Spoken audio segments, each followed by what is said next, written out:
And I think, one of the messages I'd want to get out there for people to think about is that healthy aging isn't something that happens in your 60s and 70s. It's a lifelong process, and our 30s, 40s, and 50s is a particularly critical period. And it's a period where people often sort of fall off the horse, as it were, and as we've already been discussing, can sometimes really find themselves in a hole and then starting to be troubled by sort of lifestyle diseases that nobody really ever wants to have to deal with, but can be a function of us not keeping our bodies in the sort of working condition that they really need to be in to function well. I define success in life as really a balance of accomplishments. All right. And so for me, that's absolutely about career success, about financial success, it's about relationship success, but it's also about things like health success as well. Right. And so for me, success has got to be about balance, because I think if we get it out of balance, then we don't have a life that can be as fulfilling and satisfying as we might otherwise like it. And so I think that's a problem, is that people start to define success too narrowly and then channel all their time and energy into either career or financial goals or whatever it is, to the detriment of other things. Right. So that's the first thing that I would say. And so if we're defining success that way, then sustainable success is then about being able to put in place routines and rituals and practices that allow that balance to be maintained over long periods of time. And so, that's really then about having good motivation. And so if we're talking about financial, health success, as we just did, then a big part of the motivational equation is going to be that interest and enjoyment, right? Because we're not going to be able to sustain it if we don't have that. So that for me is a particularly critical one. So you've got to have a basis of motivation. You need to kind of know where you want to take it. And so in Get Moving, Keep Moving, one of the stages within the model that is in that book is about casting forward and thinking about, well, where you want to take this. When you're 70, what do you want life to be looking like? What do you want a healthy aging future to look like?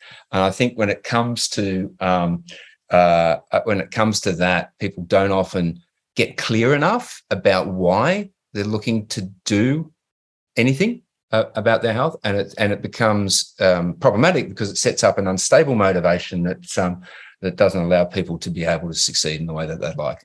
Welcome to the Get Invested podcast, where we share great conversations with experts from all walks of life to uncover their secret know-how and where they invest their time, their skills and their money, and the benefits that this has created. You see, the truth is that everyone invests. Every minute of every day, we're investing our time, our skills, our energy and our money in something. Some of us are investing consciously, some unconsciously, sometimes for good, sometimes for bad, and sometimes for no impact. Get Invested will help you to start living by design, not by default. I'm going to help you to make it happen, not let it happen. You will hear the top tips on how you can live with conscious intent so that you can live more, work less, and leave a living legacy by investing now. Listen to the show to discover the top tips on how to get started, make the most of your investment journey, and ultimately to be living your dream, not someone else's. More episodes can be found on iTunes or at bushymartin.com.au/get invested. Thanks for listening, and now let's get invested. Hi, freedom fighters. How long and how well do you want to live? And how well are you aging? And how often do you work up a sweat doing something that you really enjoy physically? Now, your mind might be boggling, but is it every day, a few times a week, very occasionally, or never? And have you ever really thought about any of this? And if you do, is it just a fleeting passing thought before you get on with the rest of your busy life? Now, I'm sure there's been times that you've thought about the prospect of dying and how long you live, but how much time have you spent thinking about the ongoing quality of your life as you get older? Because it's easy for time to slip through your fingers in the hustle and bustle of everyday life, and before we know it, like frogs in a slowly heating pot, we're cooked without realising it. So, are you aging well? What's your current quality of life like, and where's it heading? Are you starting to groan when you bend down or stand up? Do you start gasping for breath every time you walk up a flight of stairs? Do you find that you're not quite as flexible as you used to be? That you're always feeling tired and grumpy and dragging yourself around? That you can't quite do what you used to do? And you just shrug and put it down to the fact that you must be getting older. And when and what is the time that is stopping you from regular physical activity? What choices have you made or unconsciously making that mean that physical activity and regular movement has or is being relegated from a must-do regular part of your life to a nice-to-do or have-to-do if I've got time? Because for the most part, it's the little incremental decisions that we make along the way that end up forming habits that can either keep us on track or lead us far off track without us even realising it. Now, for me, I've been very lucky. I had my midlife crisis early in my 30s when I lost everything in pursuit of my career. I put my heart and soul into architecture and running a busy practice at the expense of absolutely everything else. I even gave up my beloved hockey after badly tearing my hamstring. But when I lost everything, I was forced to stop and prop and reflect on how I was going to do things differently from that point on. And while I didn't realise it at the time, the seeds of my belief in that sustainable success in anything lies at the intersection of what I call the three L's: self, health, and wealth. Where self is your mindset, expectations, attitudes, and outlook. Health revolves around your daily disciplines and happy habits in relation to how you breathe, sleep, eat, move, and meditate. And these two combine to determine your wealth in however you choose to define that. And it's like a three-legged stool. Knock out one of these legs and everything collapses. So after my massive wake-up call, I shook myself off and was determined not to make the same mistakes again. And now, thankfully, I'm set to play and celebrate my 800th game of hockey in a couple of weeks' time. And while I have periods where I struggle to keep motivated and keep moving physically, I feel blessed that I now enjoy sustainable active living. So what about you? Now, be honest with yourself, because no one else apart from me is listening. What are your pursuits outside of work? Do you still make time for them? Do you hear yourself saying, yeah, I'm going to get back to this. I should do more physical activity. If only I had the time. And how many times have you had a burst of enthusiasm to improve your health? Your New Year's resolutions come around and you bought your new shoes, joined a gym and enrolled in an online program. After getting off to a good start, you're feeling great. Then, as it often does, life starts to conspire against you. Work pressures, illness, family issues, and or an injury. Soon after that, your interests start to wane and you get a sense that you're failing yourself and that it might just all be too hard. If you're answering yes to any of these questions, you're not alone. It's a common challenge, so how do you overcome it? Well, that's where today's special guest comes in. Dr. Gordon Spence has written a fantastic book about it called Get Moving, Keep Moving: Healthy Aging and How Physical Activity Loves You Back. It's a book that addresses the experience of becoming disconnected from physical activity and exercise and the stuckness that can come with it. And he's joining us today to dig into this extremely important but often overlooked subject. So welcome, and let's get invested, Gordon. Hi, Bushy. Gordon, I've been looking forward to catching up with you for a while, but before we sort of get into the guts of it, can I get you to give us a bit of a rundown on who you are, what you do differently, and most importantly, why you do what you do, mate? Okay, so I guess probably the easiest way to describe me is to say that over the past 20-odd years, I've had something of a portfolio career.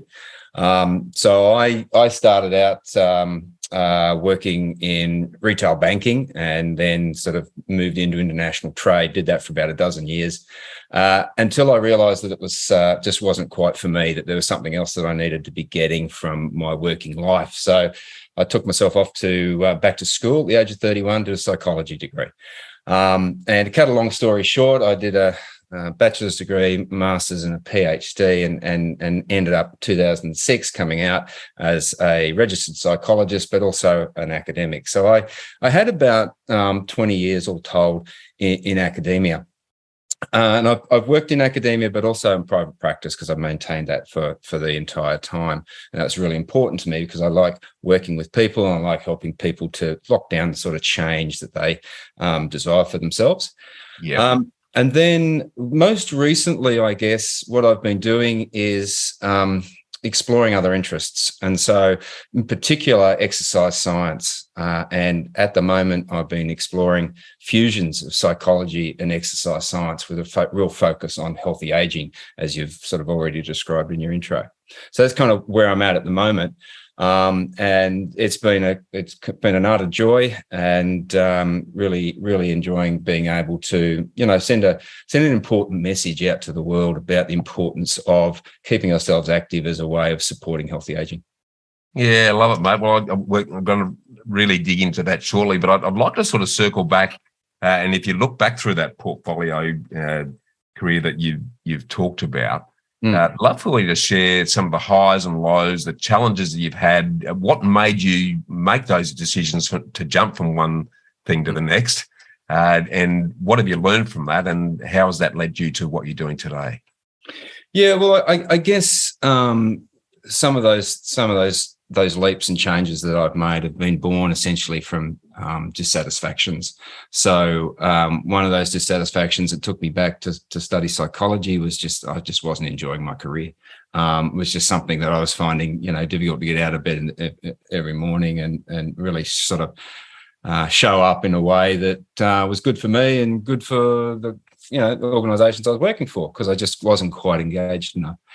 But more recently, the movement towards exercise science was really born out of, again, another source of frustration that I was experiencing through my late 30s, early 40s. Like a lot of people, I was, I was working hard and working on my career, doing this and that.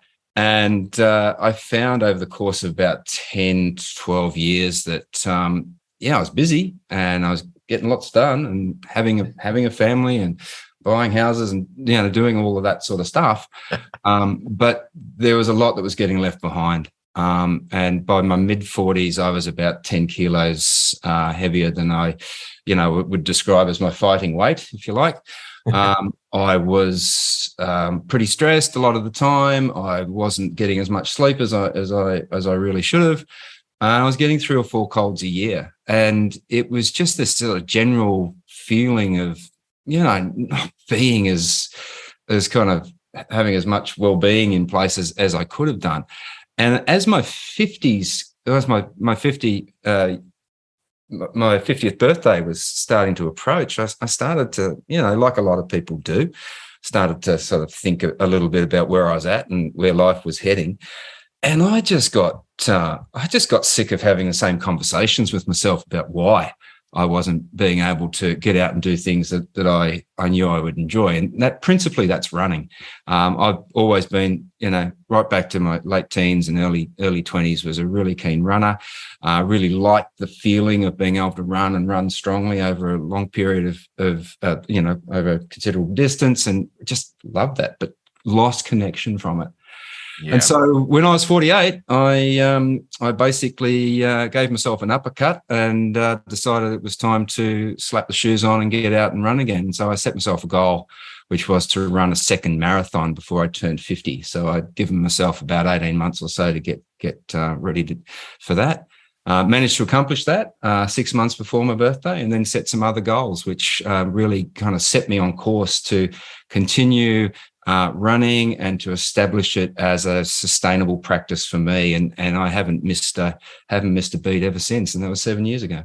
Yeah, it's awesome, mate. I'd love for you to sort of dig a bit into, you mentioned there that things just sort of fell away, that running was a passion from early, but it fell away. Can you talk us through how that occurred? Because I think it's something that's pretty common, and it sort of happens without us realizing it. So I'd love for you to unpack your thinking and what you did and why that sort of fell away.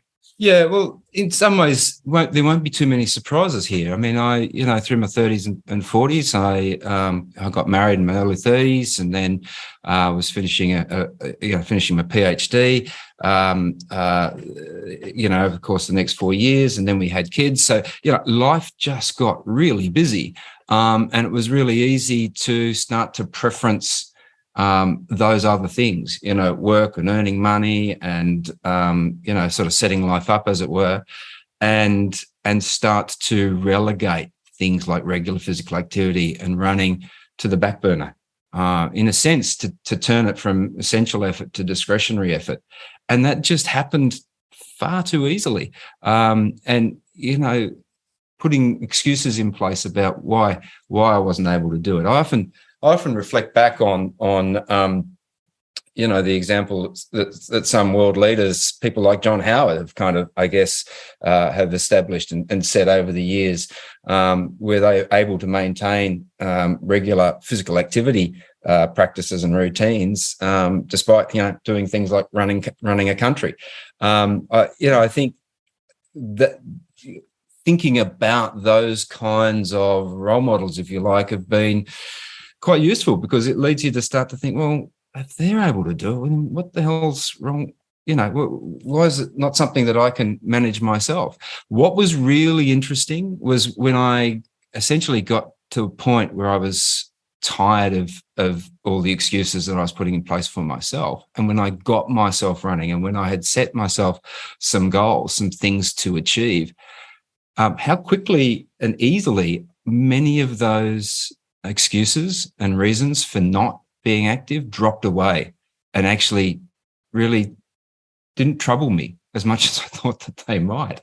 There were many of the things that I'm sure your listeners can perhaps recognize around just general busyness and when you're immersing yourself in a career, or immersing yourself in trying to create financial independence for yourself, or whatever it is, it's really easy to get tunnel visioned and start to forget about some of these other things and deprioritize them in such a way that we start to think, oh yeah, it's something I'll get to later. And we deprioritize it, and before we know it, we're sort of getting ourselves into a real hole.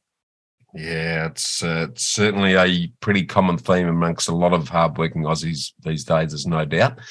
Yeah. Gordon, I'd love for you to, just as a slight aside here, share with us something unique or interesting that you haven't ever shared publicly before.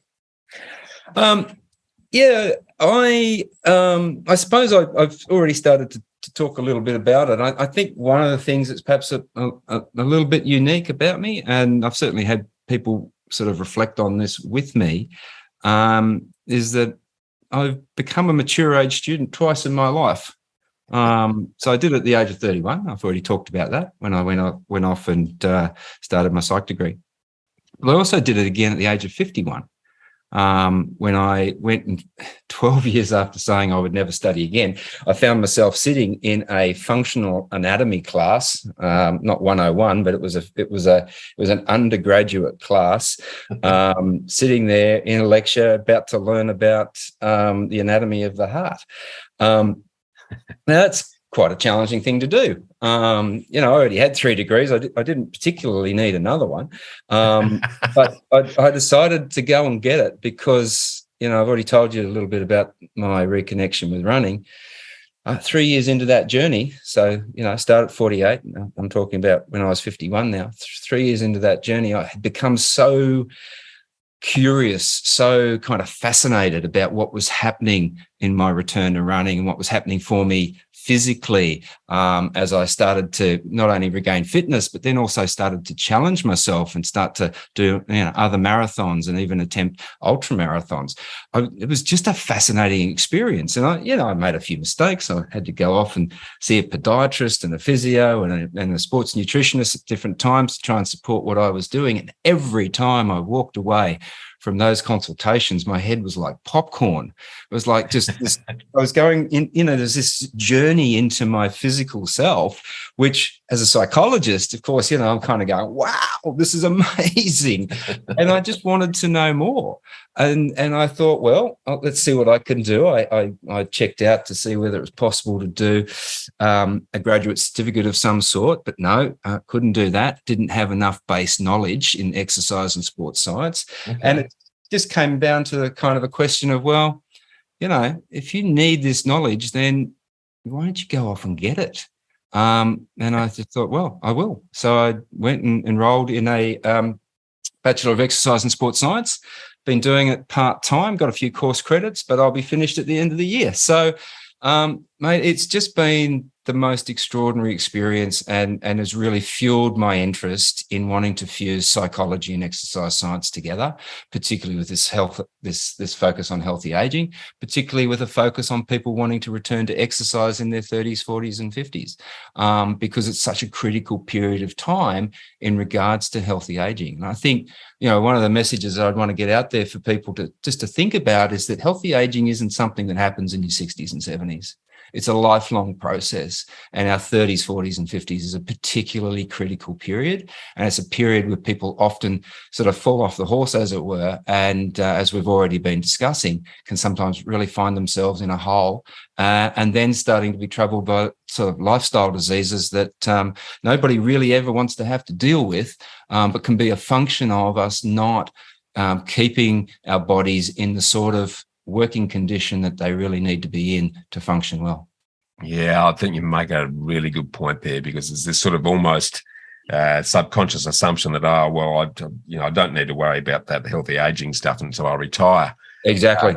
But it's the habits that we're developing or not developing way earlier than that. And I'd love for you to share, any thoughts you have around, for those who aren't starting to or maintaining regular exercise, particularly in their 30s and 40s side of the equation, what that leads to, what are the downsides of that, and what sort of things start to evidence themselves if they do become pretty sentient during that time?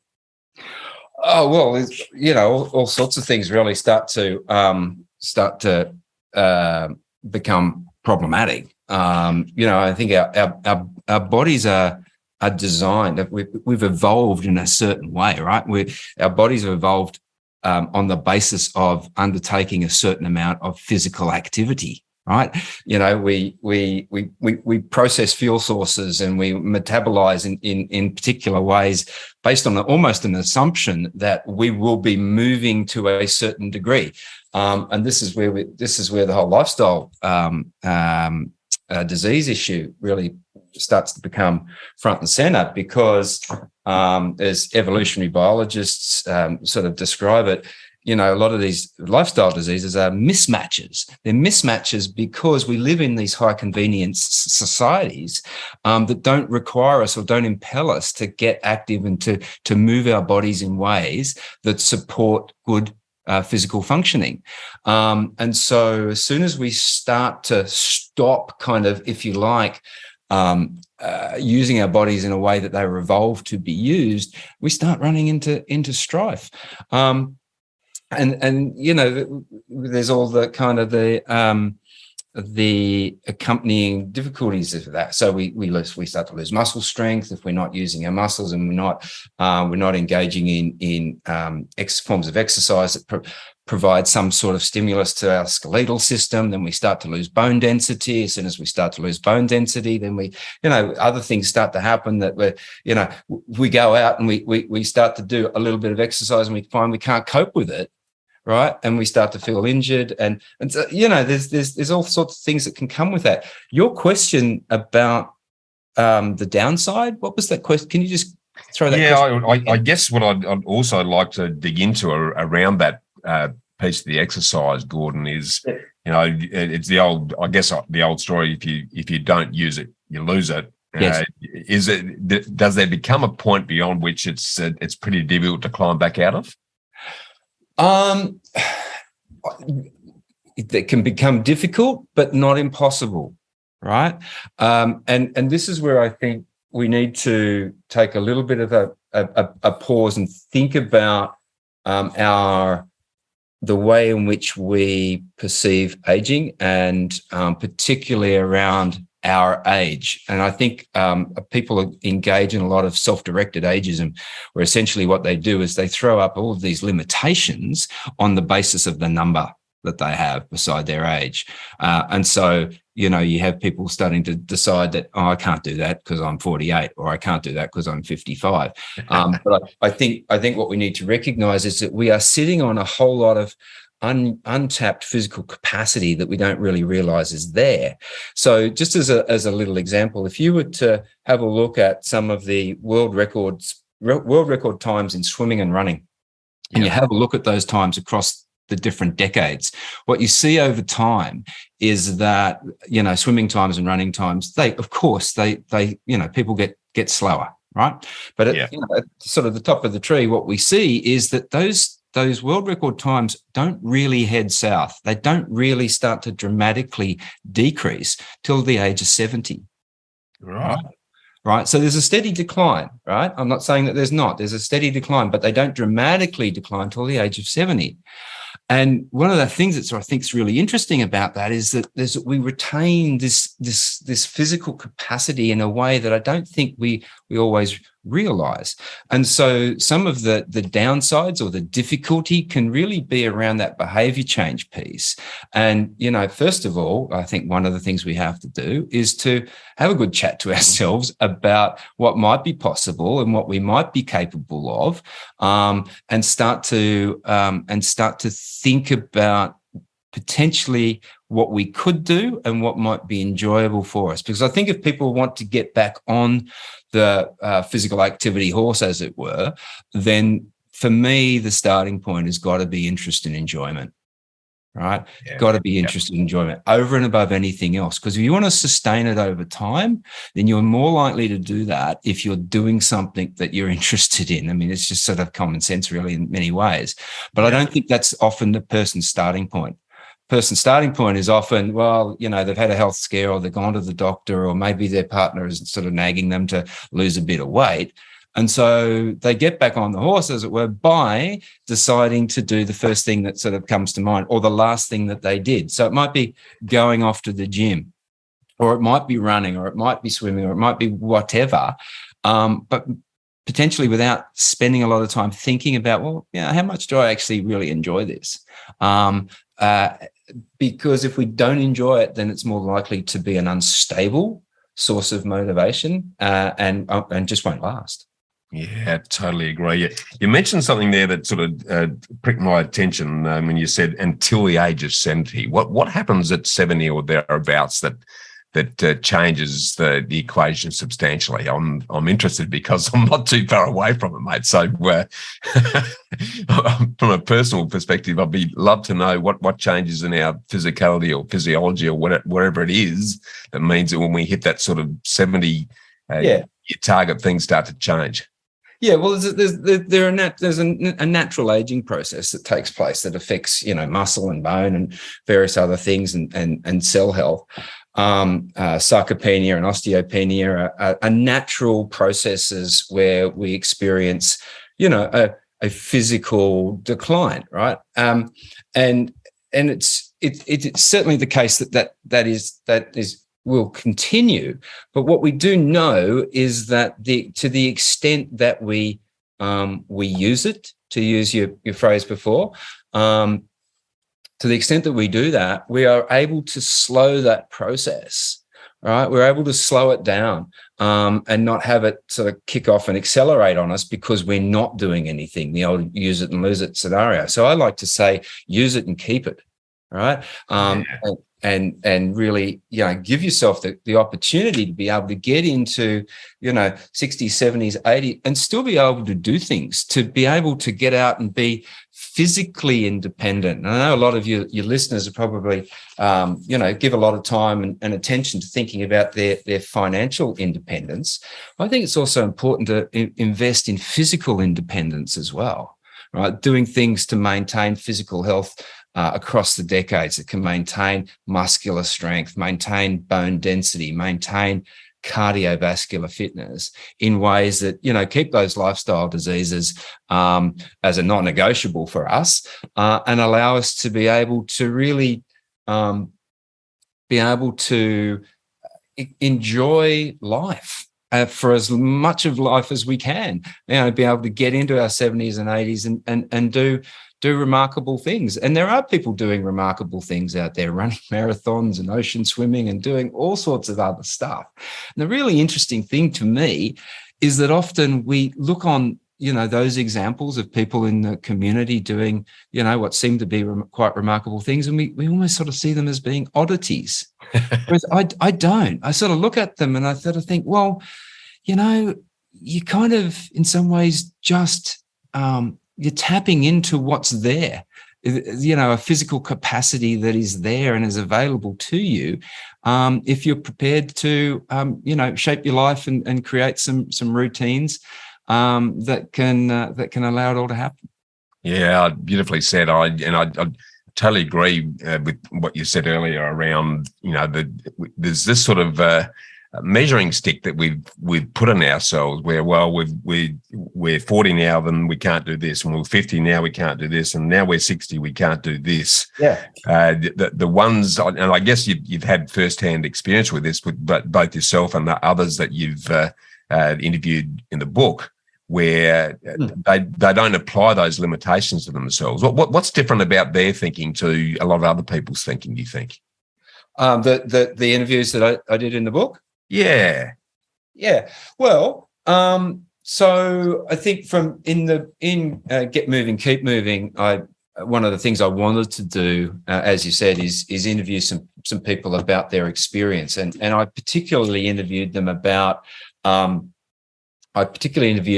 their process of returning to physical activity, and they were all late 30s, early 40s, and get them to share their experiences with me, and their reasons for wanting to return to exercise were in many ways quite similar. They all wanted, in one way or another, to engage in a healthy way, to age in a healthy way. And they just had different ways of expressing it. But one of the people that I interviewed, her mother was struggling with dementia, and she knew that physical activity, cardiovascular health is a known factor to buffer against the risk of dementia. And so she wanted to be doing that because she didn't want her mum's experience to be her experience, right? And so she decided to get back into some things that she hadn't done in a while, which included swimming and running, and away she went.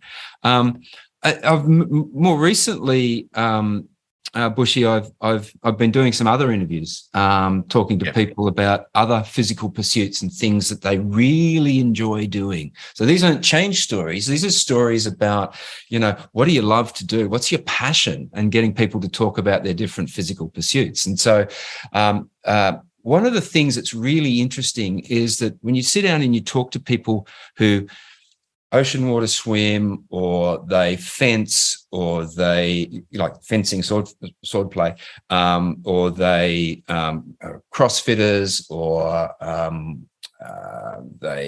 what else could they do? Just any physical pursuits that they might engage in.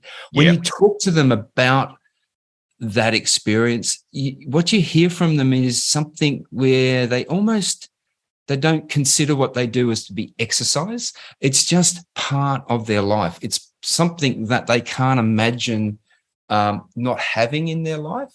Yeah. And so this is why I'm sort of saying to you that interest and enjoyment for me is got to be the starting point, because as soon as you start picking things up, like your hockey, for instance. All right. For you, I'm imagining that most of the time it's no great effort for you to, get the hockey stick out and want to go and run around the field and hit a ball around, right? I do it every day, mate. I go for a run 3 or 4 times a week. I take my hockey stick with me. It's part of the act for me, and I just love it. I focus on it. It gets me, gets my head out of work. Yeah. I come back feeling refreshed, and then on the day playing with the boys, there's a camaraderie. There's a whole bunch of stuff there that really lights the fire for me, mate. And Yeah. I just can't imagine my life without it, quite frankly. Exactly, that's right. And when you talk to someone who's a mad keen kayaker or a mountain biker or an ultimate frisbee person or a sailor or any of those people, they'll tell you very similar things. I'm going to circle back to some of that stuff because I'm going to deep dive into the book shortly. But before we do so, because we've sort of been circling around this, I'd love for you to give me your rundown on what you believe to be your definition of sustainable success. So, look, sustainable success for me. So let me first of all just talk a little bit about how I define success, right? So I define success in life as really a balance of accomplishments, all right? And so for me, that's absolutely about career success, about financial success, it's about relationship success, but it's also about things like health success as well, right? And so for me, success has got to be about balance, because I think if we get it out of balance, then we don't have a life that can be as fulfilling and satisfying as we might otherwise like it. And so I think that's a problem, is that people start to define success too narrowly and then channel all their time and energy into either career or financial goals or whatever it is, to the detriment of other things, right? So that's the first thing that I would say. And so if we're defining success that way, then sustainable success is then about being able to put in place routines and rituals and practices that allow that balance to be maintained over long periods of time. And so, that's really then about having good motivation. And so if we're talking about financial, health success, as we just did, then a big part of the motivational equation is going to be that interest and enjoyment, right? Because we're not going to be able to sustain it if we don't have that. So that for me is a particularly critical one. So you've got to have a good basis of motivation. You need to kind of know where you want to take it. And so in Get Moving, Keep Moving, one of the stages within the model that is in that book is about casting forward and thinking about, well, where you want to take this. When you're 70, what do you want life to be looking like? What do you want a healthy aging future to look like? And I think when it comes to that, people don't often get clear enough about why they're looking to do anything about their health, and it becomes problematic because it sets up an unstable motivation that doesn't allow people to be able to succeed in the way that they'd like. Yeah, I love that. Well, I'm going to bridge that into getting you to talk about what your ideal lifestyle looks like. Paint us your life vision long term. What are you doing? How? When? Because I'd love for you to sort of paint a vivid picture of that, and then talk to us about what you're investing in today that's going to attain and maintain that long term.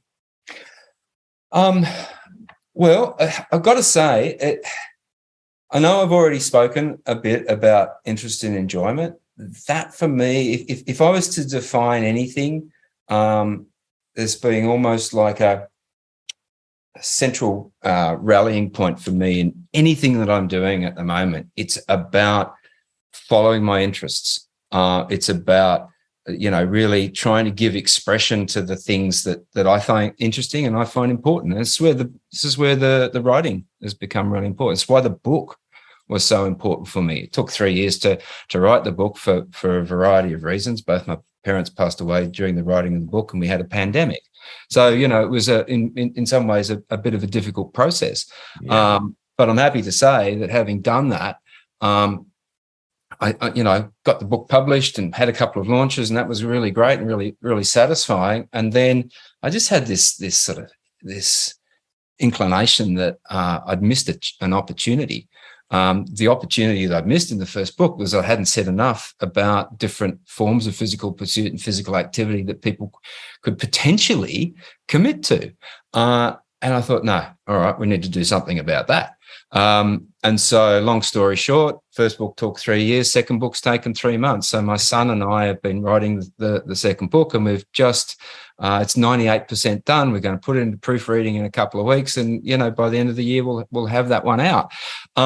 What I'm saying to you, Bushy, is that for me, it's part of success across the remaining period of my life is going to be about continuing to push out those what I think are really important messages and try to create a meaningful contribution and a bit of a legacy around helping people to kind of create the sorts of lives that they want to be creating for themselves, so that they can get the most out of it. Life is for the living, and I think that we need to keep things in balance as much as we can. I mean, Aristotle was right, the golden mean. It's about creating a balance of things that can allow our time on this earth to be as enjoyable and satisfying as possible. Yeah, I love it, and we're right on the same page with that. Your vision in that regard is perfectly in alignment with my own in that capacity, Gordon. So we're in the right place to have this chat. Tell me, if you sort of look back on what you've invested your time, your energy, and your money in so far, and I'm not talking in physical investment here. I'm talking in exercise and all aspects of life. What's been your best and worst investment, you believe, and what have you learned from both of them? So the worst investment, best investment, they're kind of going to be the flip side. For me, education has been just such an enabler. And I didn't pursue it on leaving school. And I'm not one to necessarily regret decisions that I've made. I sort of, if you make a bad decision, well, okay, try and make that bad decision a little better by learning what you can, so you don't make it again. Yeah, exactly. And in a way, I think if I had gone off and studied straight out of school, that the next sort of 15, 20 years might have been a bit different. But I had a different set of experiences, and end of the day, I sort of steered the ship back in another direction. So to get around to answering your question about the best investment, well, I think the best investments that I've had from a career point of view and from a self-development point of view, the decisions that I took to go and be a mature age student at 30, 31, and then at 51. I just can't underestimate the importance of that. I've found both experiences to be completely enlivening for me, particularly in terms of helping me to understand what sort of contribution I can potentially make, and learn along the way. And for me, life is exciting and interesting and satisfying when you're learning. And I can remember at one stage in a previous role when I just got a sense that I had stopped learning in the role that I was in, and it was a horrible place to be. Goodness me, it was a horrible place to be. So I think it's really important to keep our minds active, to continue to connect with the things that feel meaningful, important, and keep going. Yeah, 100% agree, mate. The day I stop learning is the day I die. Yeah. For that very reason. I think, unfortunately, our society belts the curiosity out of us because there's a big conforming element that makes things easier. If we can sort of break through that and just keep questioning and keep curious and keep interested, then... I imagine in running your podcast, you must be on a continual learning journey with that.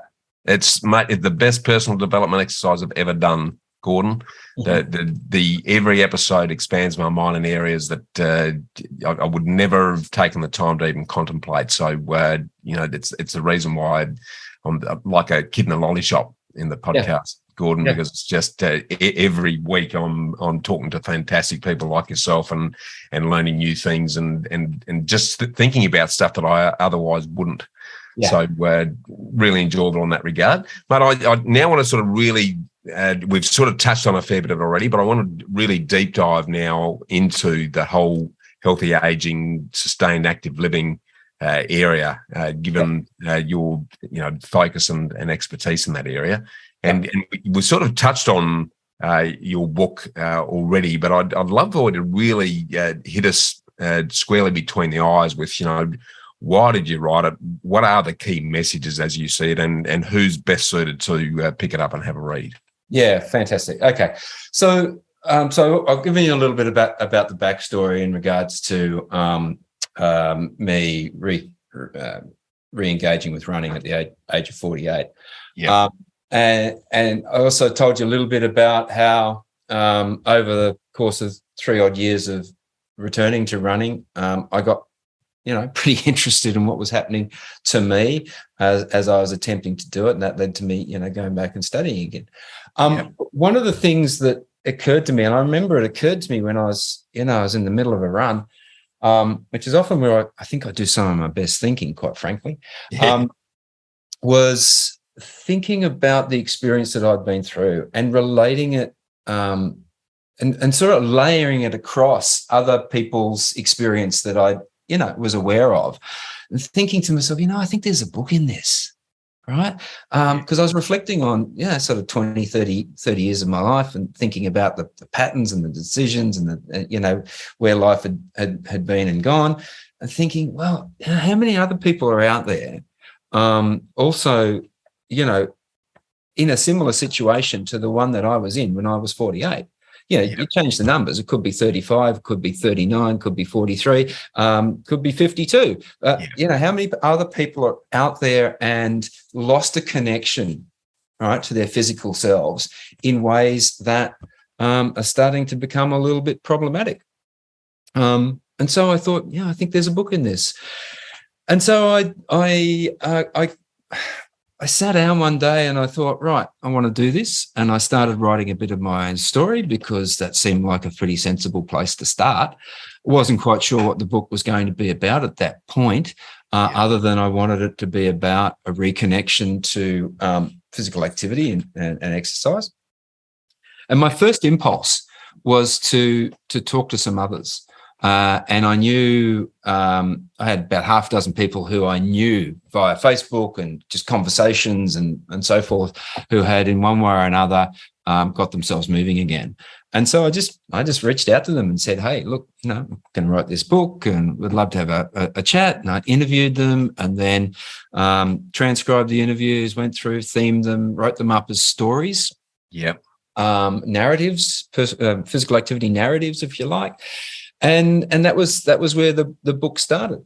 And it was as I was doing that, as I was writing up my own story and then theirs, that I started to notice some patterns. And I'll, sort of long story short, I won't bore you with the details, but basically a model emerged out of the writing process, a 4-stage model that seemed to me to be a good way to approach preparation, if you like, for getting moving again. Love it. I'd love for you to sort of whet our appetite and give us a taste tester, if you like, on the 4 stages. Having read the book now, and it is a really enjoyable, easy read. I'd love for you to sort of break down those 4 stages and the sort of health activation process framework, if you don't mind. Yeah, that's right. That's what I called it, health activation process. And I'll tell you what, I very specifically named it health activation. One of the reasons was I wanted to get away from health promotion language, not because I don't think health promotion isn't important, because it really is, right? People need to know, what's required for us to be able to function well in regards to sleep and physical activity and exercise and hydration. Eating and exercise, hydration, etc. We need to know about that. But one of the things that I was becoming aware of was that a real sense that when it came to a lot of the health promotion messages, that people seemed to be, sort of tuning out in a way. That I think health agencies over the course of, you stretch right back to the 70s when the Life Be In It campaign was launched, Yep. right? That's still absolutely still one of the most successful, if not the most successful, public health campaign that's ever been, because of the way that was done. And since then, health agencies have become very, very good at putting those messages out there, to the extent that if you stopped anybody in the street and you said, well, what do you need to maintain a healthy, active lifestyle? They'd probably have something to say about, 5 serves of veg, 2 serves of fruit, 8 glasses of water, 8 hours of sleep. People can recite this stuff. They know it. Yeah. And I think that people have almost become overexposed to it, so much so that when people, come into contact with those messages, they kind of go, yeah, I know all that. So there's almost like a tuning out. We almost become numb to it. Yeah, that's exactly right. And the other thing about it is that health promotion tends to be innately prescriptive. So in other words, it's health experts telling the general population what to do, right? And fundamentally, most people don't like being told what to do. Yeah. Do you know what I mean? Totally. And so part of the book is I really didn't want to go at it in that way. I didn't want to go out and start to prescribe. I wanted to give people a way of thinking about their health so that they could activate themselves and have it sort of come from within. So generating that self-motivation for change rather than doing it because the doctor and the health experts and everybody else in society is telling me that I should. That sets up an unstable motivation. Right? Yeah. So the whole idea behind the health activation process is really that. And so how have I approached it? So I've said in the first stage is reflect. And reflect is about thinking back to times in your life, earlier times in your life, potentially when you're a kid or an adolescent, and thinking about things that you used to do that you really enjoyed. And so the starting point really in the book is this idea that as human beings, we are naturally active creatures, right? When we come into the world and when we're kids, we love to run and jump and twist and twirl and push and pull and all those things. We just do it because we love to move our bodies in space, right? Yeah.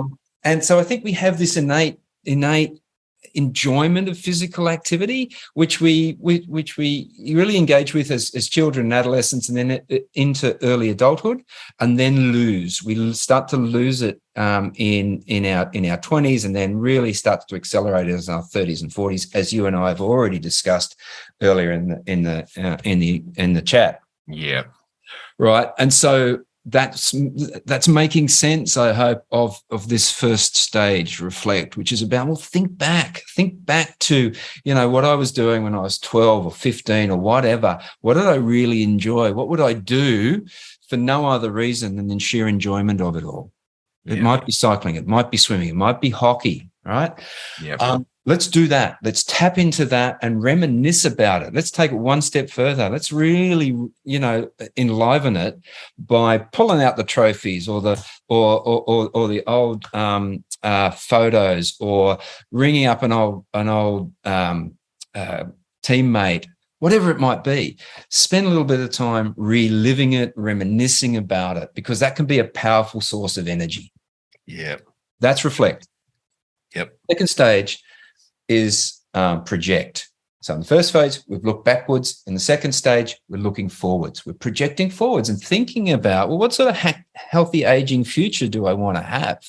Let's go forward to, when I'm 65, 70, 75, and think about, well, what do I want life to be like? What do I want to be doing? How do I want to be feeling?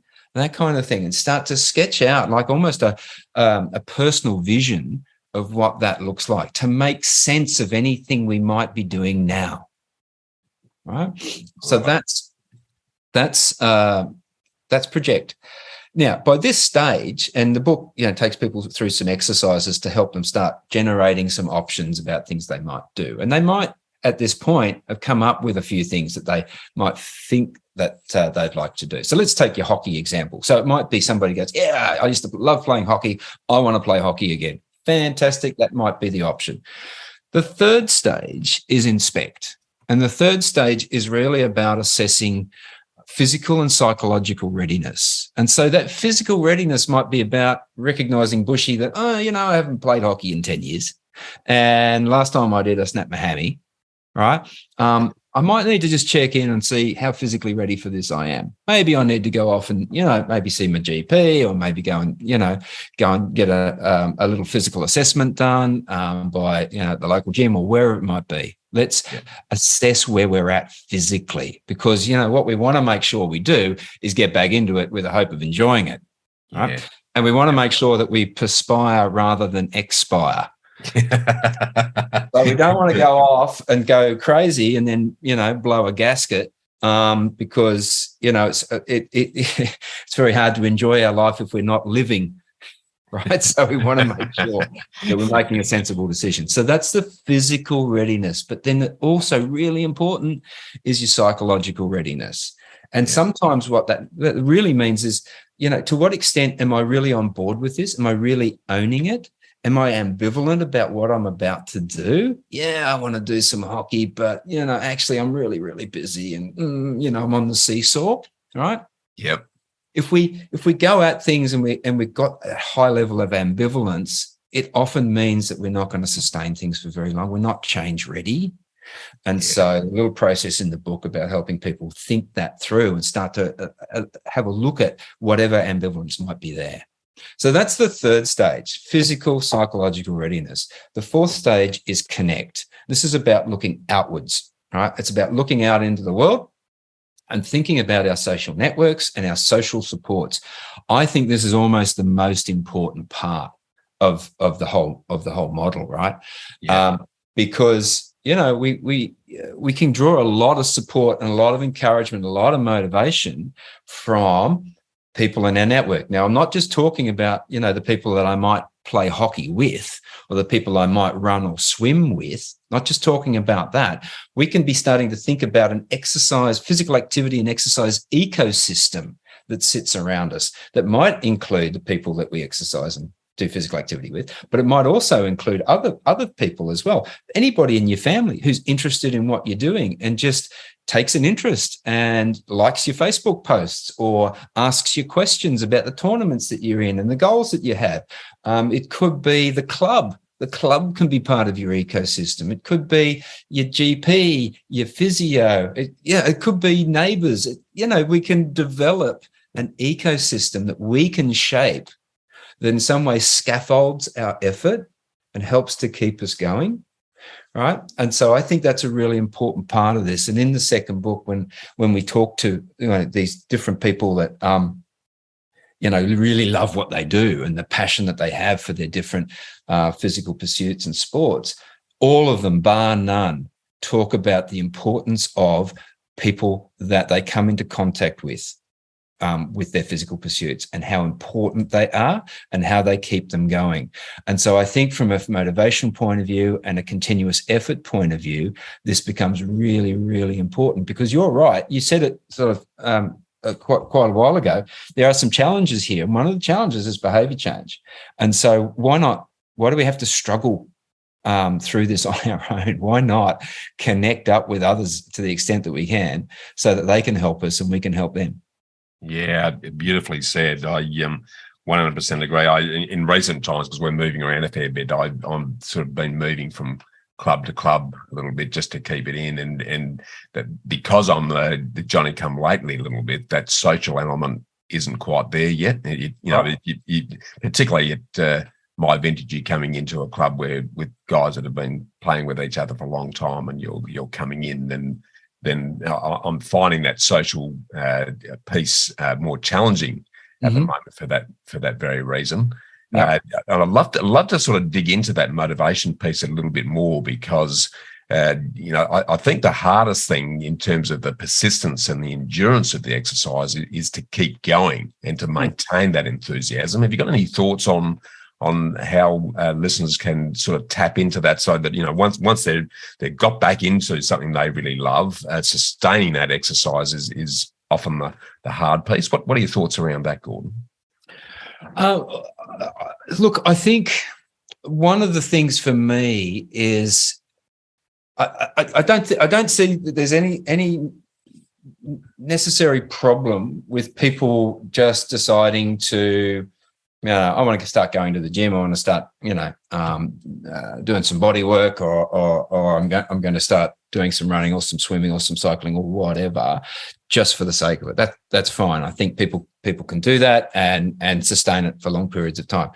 What I tend to recommend to my clients is to try and attach that effort to something. I think when we can start to do a little goal setting around our physical pursuits, I think it's a really useful way of going. So, for instance, yesterday we had the City of the Surf here in Sydney. Yeah. 80,000 or 60,000, 80,000 people. I'm not sure how many it was. For a lot of people, that is absolutely the focus of their activity. The regular physical activity that they engage in is to train for something and to prepare themselves for something. For many people, I know a couple of people who did it yesterday for the first time, and it was major. It was like a big thing for them, and really can help to keep people focused and energized and bring a whole lot of other stuff into play. And so what I mean by that is, if you're training for the City to Surf or a half marathon or a cold classic, if you're a swimmer or some bike ride, Sydney to Gong, for instance, Sydney to Gong bike ride coming up, I think in November. Yep. All of these things have sort of ripple effects in terms of behavior and the way in which we organize our life. So, for instance, if I'm going to commit to one of these things, then I need to, do a certain amount of physical activity each day or each week. But I'll also potentially then start to, look at the way I'm sort of eating and the sorts of things that I'm drinking, and start to make some nutritional changes that are going to support that goal. And then I might start to change my my rest and recovery patterns and actually get myself off to bed a little bit earlier. Do you know what I'm saying? Totally. When we put something like that in place, it can start to then bring other things in line as well in ways that can become really helpful. And then you've got the excitement that sits around those events. Things like Coast Walk and there's just, our communities are jam-packed full of physical activity options of one sort or another that are quite broad and diverse, and in many ways offer something for most people, I think. And this is why I thought, it's fine. If you want to just go to the gym and just work out 3 times a week, and that's fine. But it's also the case that, if I'm going to do another event, it could actually also transform any time that I spend in the gym, because I'm doing some gym work for the purpose of making a swim or a bike ride or whatever a little bit easier and conditioning myself for it. So I'm a big believer in, if we're wanting to lock down a sustainable change in terms of physical activity, ramp up that excitement factor and really get focused on it by using events and setting some goals that can stretch us a little bit and really give life that kind of extra dimension. Yeah, beautifully said. I without thinking about it, that's exactly what hockey does for me, mate. I because I need to maintain a certain level to be out on the pitch, so that means I am in the gym. I do eat the right things. I get the amount of sleep. All those things, those secondary flow-on ripple effects, as you mentioned, wouldn't happen if I didn't have the goal and the enjoyment that I get out of getting out on the pitch on the weekend and running around and smacking the ball in the net. Exactly. And to the extent that you can do that and spend time on it, you're more likely to enjoy the time that you have out on the pitch, right? You're going to be less susceptible to injury. And the whole thing is just going to be a whole lot more enjoyable and exciting. So, it's that sounds great. Yeah, and I think the other flow-on effect, because it in a roundabout sort of way, it also helps your work because you're thinking more clearly, you're a bit sharper. That ripple effect is really important, and that's probably the thing that I think a lot of people miss out on. I know if there's a period where I miss out on exercise for a day, I'm a grumpy, grouchy, I'd sort of build up a bit of tension and as soon as I get to that point, I go, right, I need to get out and do something, because I just burn off the aggression, and then I'm back to calm, and I can be more meaningful in what I'm doing at work as well. So it's not just what you're doing, the physical activity, it's its flow-on effect to everything that beyond that. So even your relationships with your partner and everything are better because you're out there huffing and puffing. You've just opened up the topic of benefits of physical activity. We won't have time, but boy, we could say a lot about that. Engagement in physical activity, we know from a cognitive perspective in terms of, mental abilities, has all sorts of positive effects, like improving processing speed, memory, recall, executive function, so ability to, exercise self-control, to think flexibly, all that stuff. A lot of your listeners have been knowledge workers and people that, think for a living. Physical activity just does a whole bunch of good stuff for helping us to think well, right? And we also know that there are sorts of post-exercise benefits that exist for people as well. And there's been studies done looking at how people get cognitive benefits from one bout of physical activity, right? Going out and doing something, walking, running, swimming, whatever it might be, for anything up to 20 minutes can lead to some of those improvements that I was already talking about. Memory recall, executive function improvements, those sorts of things is just huge. There's huge benefits to be had. And the other thing that always amazes me, it doesn't amaze me, but one thing I like, because I like to go out and run, and I'll often go out and run for an hour or more, is some of the insights and some of the creative thinking that can occur for me when I go off and do that. Totally. I might go off, go for a run, not with the explicit intention of trying to solve a particular problem, but don't you know, when I let my mind relax and when I sort of tune into my surrounds and start to, just sort of let my mind drift a little bit, sometimes you get these blinding insights about things, problems that potentially start to get solved because of this different mode of physical operation that I've gone into. And it brings a real benefit in terms of, the way in which I'm thinking about stuff, or the perspective that I now have about a problem that I might have been holding on to. So there's, there's all sorts of different things that we can gain from a commitment to physical activity. And what I love about it, Gordon, is that you get an immediate benefit from it right off the bat, as you just perfectly described. But then the long-term benefits that build on themselves over time to be able to improve and extend the quality of life, because there's no point living till a ripe old age if the quality of life's rubbish in the meantime. If you're sitting in a wheelchair dribbling out of the side of your mouth with a nurse poking a food down your throat, then that's no way to live.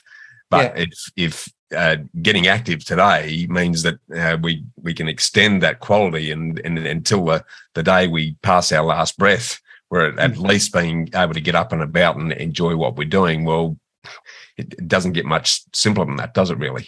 Can I just quote from one part of one of the interviews out of the book, right?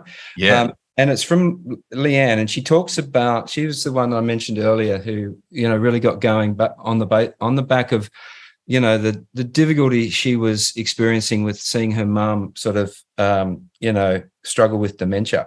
And she says this, and I quote it in the book, right? Yep. She's talking about how as a woman she was able to have babies and how amazing the human body is and all of that sort of stuff. And she says, it's amazing. Now I'm at this age, and I think she was about 451 at the time. Yeah. I'm thinking that if I don't look after my body and do things with it, I'm going to lose the physical nature of it. It won't matter how amazing my mind might be if I'm trapped in a chair. That's the thing. There's no point feeling like this. There's no point feeling like you're this curious, vibrant person on the inside if the outside doesn't let you do anything with it. Beautifully said. Beautifully said. It's one of my favorite quotes out of the book. Yeah, that sums it up, doesn't it? I also love the story in the book about the Dad's Army rowing crew. Can you share a bit of that with us? That's probably my favorite bit. The Dad's Army Rowing Crew. Okay, so just to make sense of that for your listeners, I just got to refer to my dad. My dad was a real motivation for me writing this book. He inspired in many ways, and he was always an active man. He was always doing something. Ran for many, many years. When he couldn't run anymore at about the age of 78, Wow. he decided that he wanted to do some rowing. Had done some rowing when he was a young kid. Always been interested in it, but because he couldn't run, he thought he would start to row. So he did. He used to go down to the rowing crew, the rowing club, and sort of jump on their rowers and do a few things. Anyway, they had masters rowing crews and stuff, and he was approached by three guys who were putting together a crew for a masters rowing event, and they asked him if he wanted to row with them, and he said he did. At this stage, Dad was 85. Wow. And what then ended up happening was he had his competitive rowing debut at the age of 85 at the Penrith International Regatta Centre, where they rowed at the Olympics. And Dad had his first experience of competitive rowing on that day. One of the most inspiring days I've ever be able to recall. Anyway, I tell you this because the three guys that rowed with Dad that day, Dick, Bevan, and John, they at the time were 71, 76, and 77. Right. So Dad was the older member of the crew, but away they went. The reason that I wrote them up in the book is that when I interviewed the five people whose stories I captured, every one of them was talking about how they wanted to age in a healthy way. Every one of them was in one way saying something about how they wanted to be when they were 70. And I thought to myself, as I was putting this together, I thought, you know what? I know three guys that are living the sort of life that they are talking about. Yeah. How about I go and interview them? Awesome. So I went and I interviewed them. I sat them down. I had a lovely hour and a half chatting to these guys about their sport, what they love about it, and what it delivers to them in terms of healthy aging, in terms of physical functioning. And they were just fantastic. And so, one of the things that they talked about, all of them to some extent, was how being active rowers and continuing to compete into their 70s put them into a physical status that their peers, their friends, people that they knew in Taree, which is where they all live, just didn't seem to have.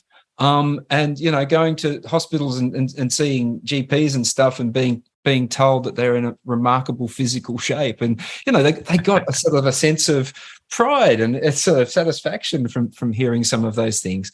But they also talked a lot too about the sense of community that's sat around the rowing club, and how that was a really, really important thing for them, that there was a whole lot of interaction and friendships that were, in many ways, the club was like an extension of their family.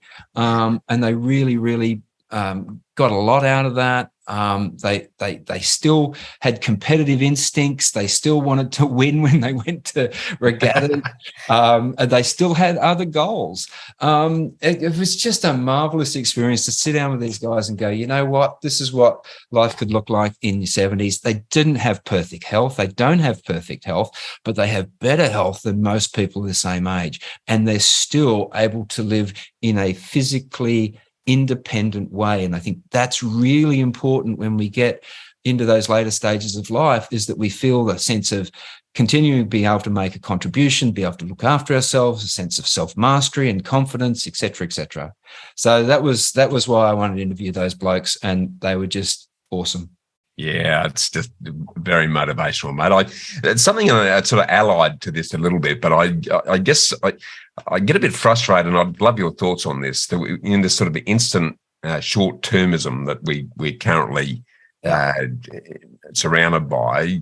How do we motivate people to embrace delayed gratification so that they're investing themselves now for long-term benefit. It's something I'm just not seeing it anywhere, whether it be physical, whether it be, financial. I've just not seen that commitment to that delayed gratification process and the persistence and dedication that needs to achieve long-term results in whatever it might be. What are your thoughts around that? So when you say delayed gratification, you're meaning what specifically?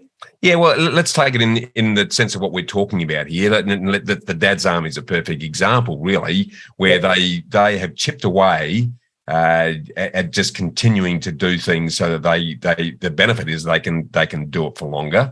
Yeah. In the investment arena, for example. Gordon, we're talking about, if you invest a few dollars a day and you keep doing it regularly for long enough, you end up very, very comfortable down the track. But convincing people to even take the action and see the benefit of doing those little things on a very regular, consistent basis over a long period of time, I don't see a lot of.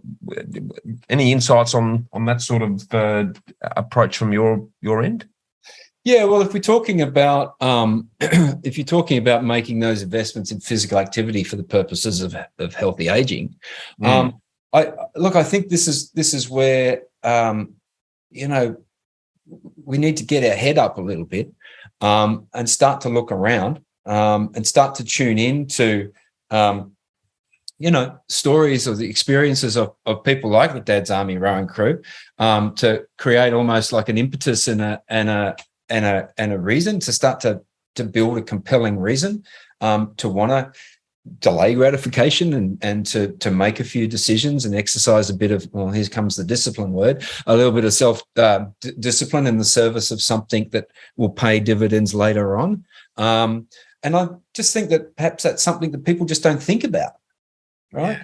Which again is one of the reasons that I wanted to include it in the book. Is like, what's life look like? In some ways, the Dad's Army rowing crew are really speaking back to us from the future. Yeah. If you know what I mean. Yeah, totally. About how it could be, and how much do we actually think about that? Do we actually stop and think about that? We're so locked up in our own kind of current concerns, and as you say, short-termism, thinking about just the what's happening in the next 12 months or 2 years, without taking a longer time horizon and thinking more holistically about life. So I think a lot of it's about sort of trying to get our head up and start to think about, well, what do we want to actually create? And then there's that other question about how are we defining success for ourselves? So right at the beginning, I was saying to you that I sort of define success as a balance of accomplishments, right? Career, financial, relationship, health, these sorts of things. And that, if we want to be successful, then, are we going at it too narrowly, or do we need to start to think a little bit more expansively about how we define that for ourselves? Yeah, beautifully said. That's really, really good way to bring that to a close. I want to sort of jump now into what I call the ambush fast forward, the bushfire lightning round, as I affectionately refer to it as, Gordon. So on that score, what's your favourite quote and why? My favourite quote. So look, there's a few I could probably turn to, apart from the one I just gave you from Leanne. I do really like that one. I think it's a beauty. It is a good one. But there is one that I particularly like from American novelist. I think he was a novelist at the end of the 19th century, Nathaniel Hawthorne, who said that, let me make sure I get this right, that happiness is a butterfly, which when pursued is always beyond our grasp, but which, something like, if you sit down quietly, may alight upon you. Yeah. I really like that. I think that, as a psych, I have heard a lot of people talk about the quest for happiness and sort of doing things to try and pursue happiness and sort of charging at it and trying to really sort of grab it. by doing things intentionally. And I just think that actually when we start to do that, it becomes a bit like a slippery piece of soap. And that when I think we're in a much better position to be able to experience happiness in life when we get busy and go at other things. And again, it comes back to what I was saying earlier about, where I'm at the moment with, really committing to things that I find interesting and enjoyable. Like if I pursue those things and I engage in them in a really wholehearted way, I find that I have a good experience. I often say to my wife, I'm never as happy as when I'm running. Yeah. And it's true, because I had an injury 6 months ago, and I got to tell you, I was a bit of a grumpy bum for about 6 weeks when I was on crutches. But a lot of my a lot of my self-identity is locked up in my ability to move. Yeah. Right. Yeah, it's so true. So yeah. true. Yeah, I love that, mate.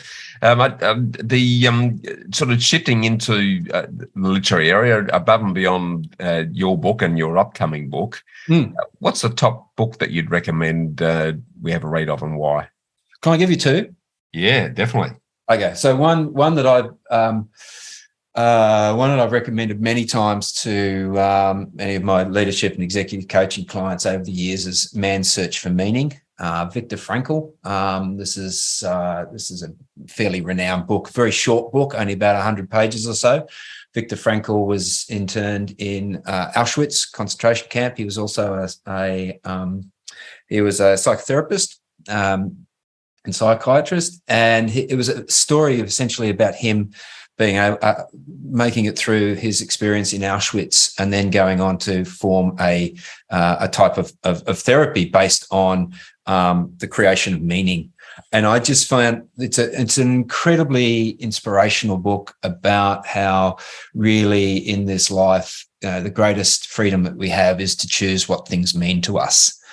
Which is almost sort of a paraphrase of his essential message. And I've just found it to be an enormously helpful story for people to read, particularly when they're in moments of crisis or great difficulty and challenge, and aren't quite sure how to get through. So Man's Search for Meaning, I just think is a great book. I often describe it as a 3-cup of coffee book, because it's only about 100 pages. You probably get it through it in about 3 cups of coffee. So that's one. Yeah, it's a great book, by the way. I've read it a number of times over the years, and every time I read it, I get something different out of it. It's a classic. It is an absolute belter. The other one that I would recommend, this one's going to be a slightly more committed read, I would say. Is a book called Exercised: The Science of Physical Activity, Rest and Health, by a evolutionary biologist, Daniel Lieberman.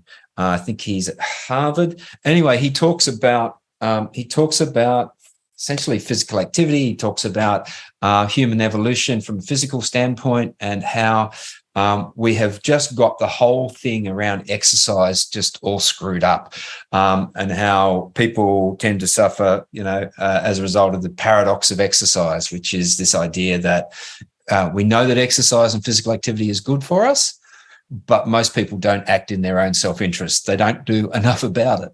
And so he sort of goes through and makes a case for engagement in physical activity in ways that I think are enormously practical, but also gives a scientific basis for making sense of some of the things that we struggle to do, and would do much better with if we could just develop some positive habits. So I just think it's a fantastic book, very, very well researched and articulated, and from a really interesting guy.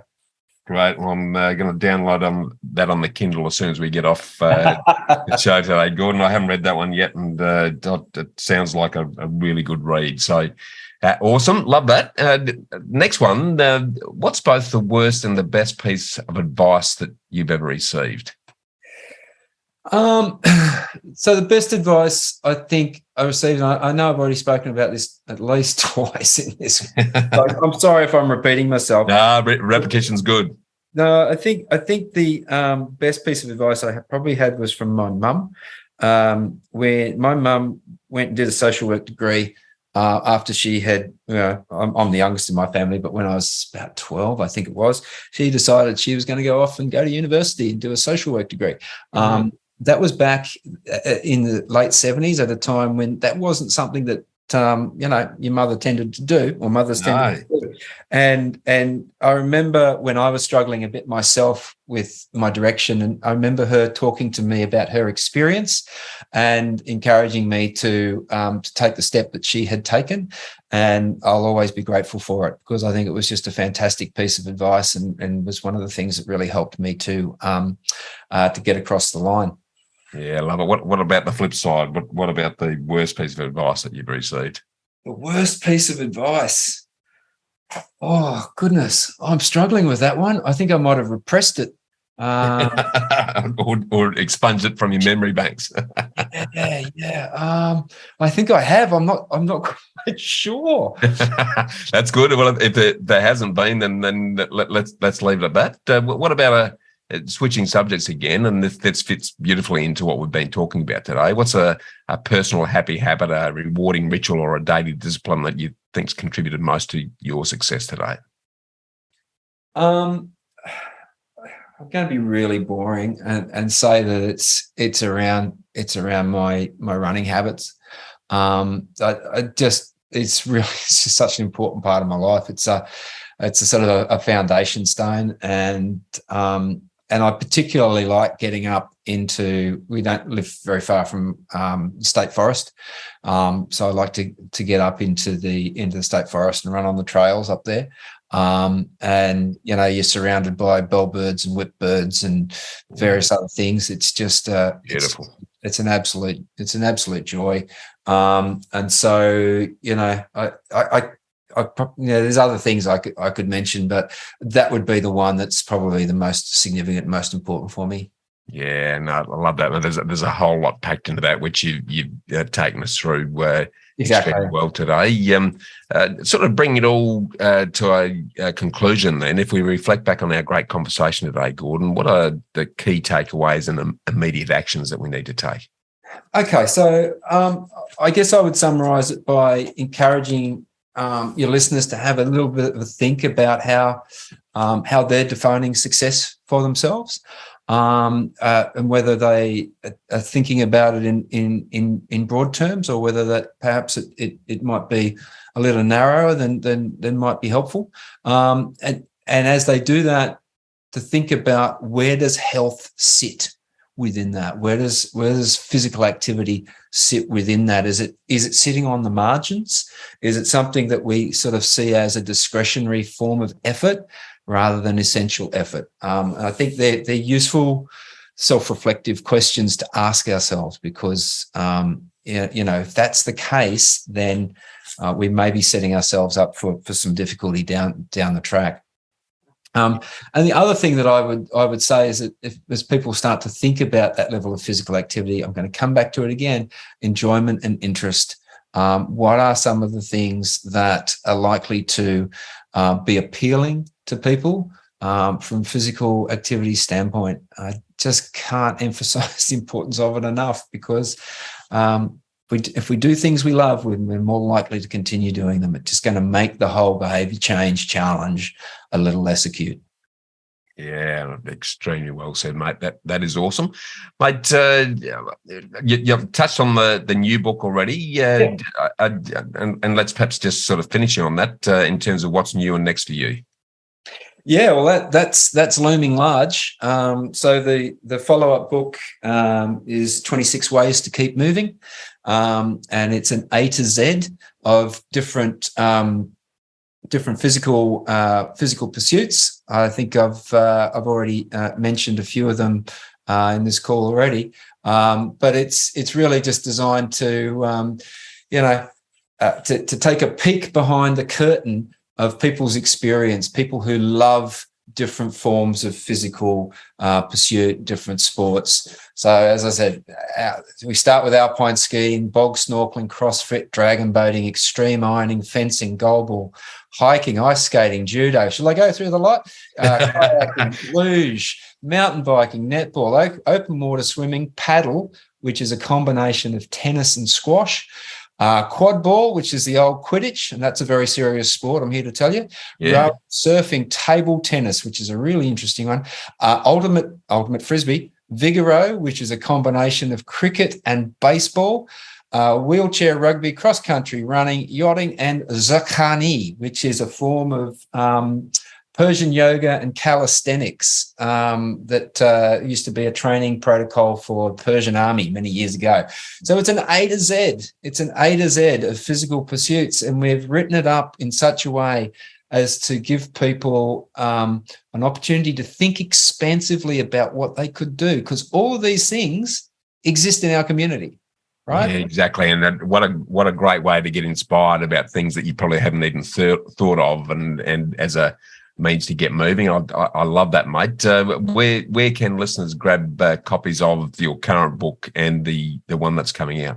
Okay, so with Get Moving, Keep Moving, it's on all the usual online sellers at the moment, or you can buy it directly from myself by going to www.healthyagingproject.com. There's a link there to a book page where you could buy the book, and we'll be starting to do some pre-release promotion of 26 ways to keep moving in the coming weeks. Love it. And for those that have listening and really resonated with your message and want to reach out to you to perhaps get you to do some work with them, how can they find out more and get involved with you? Again, go to the website and you can send me a message through the website, and I can talk about this stuff for hours. So I'd be more than happy to chat to anybody about anything that we've covered off on today. Mate, been very inspirational, inspiring, and energizing, Gordon. It's been a great chat. I really appreciate you joining us today, and looking forward to staying in touch, and can't wait to read your next book. Thanks, mate. Thanks, Bushy.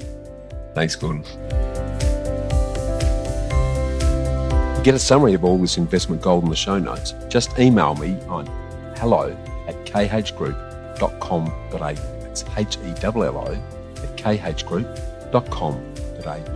Or check us out at www.bushymartin.com.au/get invested. I look forward to joining you next week for another episode of the Get Invested podcast. So thanks for listening, and as always, dream as if you'll live forever and live as if you'll die